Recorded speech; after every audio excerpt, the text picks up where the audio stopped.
నాకు టైం అయిపోతుంది వాక్యానికి. ఈడేంట్రా బాబు అని నేనే లేచిపోయి ఆమె అన్నాను. అదే అదే అదే అదే అన్నాడు వీడు.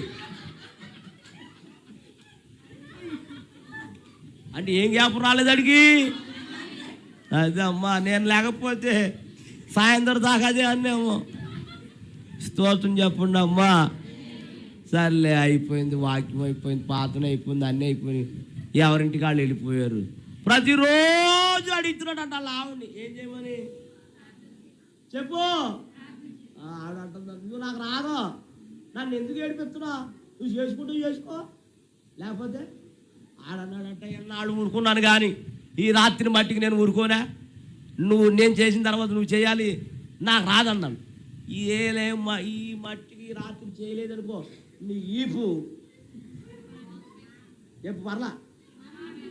ఆవిడంట, నా ఈపు ఏమైపోయిన పర్లేదు కానీ నాకు మట్టికి ఏం రాదు, నీకు ఎలా రాదు నేను చూసుకుంటానని వీడు మొదలెట్టేసాడు. ఏంటి ఇది? పరలోకమందున్న నా తండ్రి, పరలోకమందున్న నా తండ్రి, పరలోకమందున్న నా తండ్రి, పరలోకమందున్న నా తండ్రి, ఆమె. ఇప్పుడు ఎవరు చేయాలి? మొదలెట్టాను.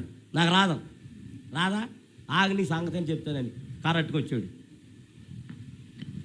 మొదలు భయపడిపోయి కొట్టేస్తాడు ఆయన. మోక నుంచి చేతులు ఎత్తింది కానీ ఏం రాదా చెప్పు. ఏం చేయలేదు, తెలియలేదు మా అమ్మాయికి. ఇప్పుడేం చేతే కదా, చేతులు ఎత్తి అంటుంది, పరలోకమందున్న మా మామ,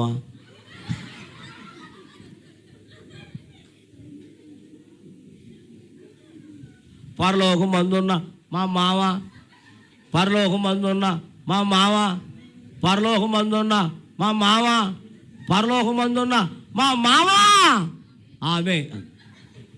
ఆడేమో కళ్ళు మూసుకోకుండా గుడ్లు చూస్తున్నాడు అంటాడు. ఏంటి అదేం పాతనే, ఏంటి ఆ పాతనేంటే అని అడిగాడట. అప్పుడు ఇవి లేచి అంటదంట, ఏంటి నువ్వు తెగరెచ్చిపోతున్నా, ఇందాకేమన్నావు నువ్వు? పరలోకమందున్న నా తండ్రి. మరి నీ తండ్రి నాకేమవుతాడు?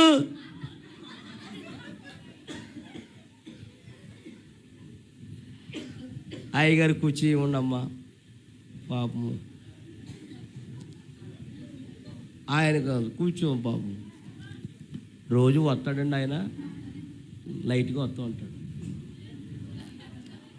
ప్రార్థన వినుడి పావనుడా, గట్టిగా